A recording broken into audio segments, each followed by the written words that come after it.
he was just broken inside. I didn't. He was selling dope on his mama's porch. Like and listen, I'm thinking, you know, that he's doing big things. You know. Yeah. I see the cars and the jewelry and stuff like that, but he living at his mama's house. He's selling dope on the same porch, and that backyard. It's the same house with the same backyard that he cut his father down. Oh man. Yeah, same house. Right? Yeah. He living his trauma every day. Mentally and psychologically. Nigga, he can't nigga. Yeah, he was fucked up. He was fucked up. Yeah, he was fucked up. Right. I cry for kids like him on the inside, homie. I don't shed tears, but my soul weep for kids like that, homies. My soul weep for him, homie. I couldn't imagine. Right. Yeah, I couldn't imagine. So he ended up getting shot. One bullet penetrated his heart, and the other was close range. Yeah. After a little John and East Side Boys concert. Yeah. Here in Charlotte. Yeah. And I realized that he wasn't a man when he died. You know, as I think back, he was a boy. There used to be a term called mental retardation. Mentally retarded. Yeah. Most black boys become mentally retarded. Yeah. They call it mental health. Yeah. But most of us aren't struggling with mental health. We mentally retarded. Yeah. Our mental growth stopped due to some traumatic childhood experience. Yeah. Some niggas' mental growth stopped when they went to prison. Mm-hmm. So they went and done 18 years, 19 years, 20 years, and they went in at 19, they came home at 39. They mentally retarded. They 39-year-old men, but they 19 years old mentally because their growth stopped mentally. Right. They didn't have the natural progressions that you need in life to grow and evolve for your brain development, right? Mm-hmm. So a nigga that see his mama get killed at 12 years old, nigga at times in his life, at times throughout his day, at times in his relationship, there are some things that will occur that will cause him to revert back to being 12, nigga. Right. Because the trauma. Right. You might say something, you might do something. This nigga might go back to that situation when he saw his mama dead and them same feelings. He would flip out. Man, that's for nothing. That's what I'm saying. So how a nigga grow past that, homie? Mm-hmm. What in life can help you recover from cutting your daddy down?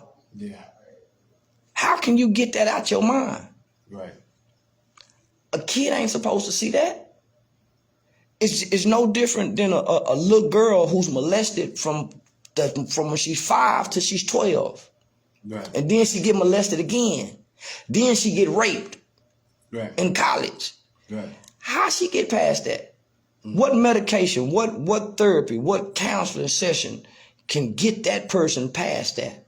Where it don't reoccur in life again, mentally and psychologically on the inside. How you take that out of your dreams when you go to sleep? Right. You see what I'm saying? Homie, that's when life, you got to find a God. Mm-hmm. Or you'll die like he died, homie. Right. You'll stay right there. You'll never be able to get past that experience. You'll never be able to get past that pain. You'll never be able to get past that trauma. And it's like having a thorn in your side till you die. You'll never be healed. You can never find no healing. I'm thankful my life I ain't seen nothing like that, homie. Right. My life been about wrong choices. Right. My life haven't been about trauma. I don't know trauma. Mm-hmm. I haven't lost close people. I ain't lost friends to gangbanging. I didn't lose friends to the streets. Although life is about losses, life isn't about winning. Right. That's the biggest misconception. Man, life is about winning. No, nigga, life is about learning how to lose. When you first get to this world, you're gonna lose your teeth. Mm-hmm. as you begin to leave this world, you're going to lose your hair. You're going to lose your mama. You're going to lose your father. You might lose your eyesight.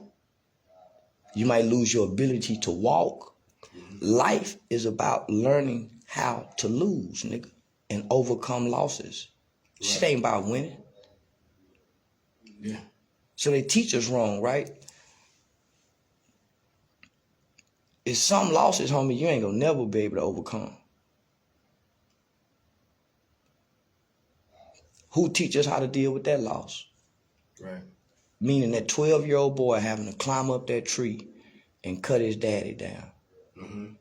You overcome that loss by finding other kids who had to do the same thing. Right. And you help them overcome it since you can't overcome it. That's how you get over yours. You go help somebody else get over theirs. And in the process of you teaching and showing them how to overcome theirs, it helps you deal with yours. And man, I thought he was the biggest, baddest motherfucker around. Yeah. You know, at the time. And I thought that was masculinity. You understand? Yeah. He was a staple. You know? So a broken boy was your poster child for masculinity. Right. Right. Frederick Douglass said it is much easier to create strong children than it is to repair broken men. Mm. We got all these broken men around. Right. Broken, empty men, and we don't have no strong children. Right. Who grows up to replace these empty, broken men. Right. It's a cycle we keep repeating. Right. And I love this dude like a brother, you know? Again, I looked up to him. Yeah. And he's so dope. This is what I looked up to. A nigga that's so dope on his mama's porch. That's what I looked up to. Yeah, I used to look up to a nigga that used to pimp and kick hoes' ass. Yeah, I used to wake up in the middle of the night hearing my uncle whoop his hoe. And in 3-4 hours, I'm finna get up and go to school. Right. My mama be at the door saying, Wayne, don't do them girls like that. Stop. He had the door in there locked. And then when I get out of school, they sitting in the house listening to Anita Baker, smoking weed, getting ready to go hoe and pimp. Right. Like ain't nothing ever happened. So, you know, he who controls images controls minds. Mm-hmm. He who controls images controls minds. Those are the images that we left with, homie, to see in real life. We didn't get to see Bill Cosby in person. Right. We didn't get to meet Johnny Cochran. Right. Obama didn't come visit our school. So those are the images and the characters that we're left to mimic and portray based on what we see in our communities. Niggas on the porch hustling, and we think them some hell of a niggas. Right. Yeah, the nigga that kick a woman in the ass and slap her and come to the corner and talk about it was a hell of a nigga. Right. I ain't never seen a man get up and go to work. Mm-hmm. So I ain't never got up and went to work. Right. And I just want to tell young kids out there, when he died,